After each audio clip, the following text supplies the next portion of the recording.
بسم اللہ الرحمن الرحیم۔ السلام علیکم۔ اقوال حضرت علی رضی اللہ عنہ۔ دنیا کو خریدنا بیوقوف لوگوں کی تجارت ہے۔ دوزخ بلا شبہ ان لوگوں کا مقام ہے جو نیک کاموں میں کوتاہی کرتے ہیں۔ علم اور عمل دونوں ساتھ ساتھ ہیں، بس جسے علم حاصل ہو وہ عمل بھی کرے۔ بے انداز مال بھی اگر اسراف اور فضول خرچی سے استعمال کیا جائے تو تھوڑا اور ناکافی ہوتا ہے۔ توکل یہ ہے کہ آدمی اپنی قوت اور طاقت سے ہٹ کر تقدیر الہی پر راضی رہے۔ سخاوت یہ ہے کہ تم اپنا مال خرچ کرو اور دوسروں کے مال پر نظر نہ رکھو۔ دنیا کافر کے لیے بہشت اور دوزخ اس کا ٹھکانہ ہے۔ جو شخص سیر شکم ہو کر سوئے اسے جھوٹے اور پریشان خواب نظر آتے ہیں۔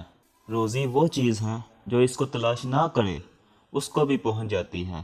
صفائی پاک نفوس کی خصلت ہے اور پرہیزگاری حرام کاموں کے ارتکاب سے روکتی ہے۔ یہ دنیا ایک مقررہ وقت تک رہے گی اور آخرت ہمیشہ تک۔ غور و فکر کرنے سے آدمی کو حق اور کامیابی کی راہ نظر آتی ہے اور مشکلات حل ہو جاتی ہیں۔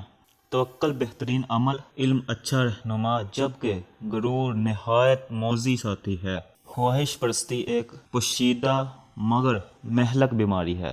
حرص بدبختی کی علامت اور قناعت متقی لوگوں کی نشانی ہے۔ شکم پری ذہن کی تیزی کو روکتی ہے اور بدہضمی پیدا کرتی ہے۔ آرزوئیں کبھی ختم نہیں ہوتی اور نادان کبھی ان سے باز نہیں آتا۔ ناشکری نعمتوں کو دور کرتی ہے اور احسان برائی کو نابود کر دیتا ہے۔ عقل جسے نصیب ہو اس کے واسطے زینت اور علم جو اس پر عمل کرے اس کے لیے ہدایت ہے۔ عقل جہاں میں نہایت پیارا دوست ہوتا ہے۔ باعزت وہ ہے جسے خدا تعالیٰ کی طاعت کی عزت حاصل ہو۔ سب سے پہلی بات یہ ہے کہ انسان مصیبت میں صبر کر کے اللہ تعالیٰ کی طرف سے مدد کا منتظر ہو۔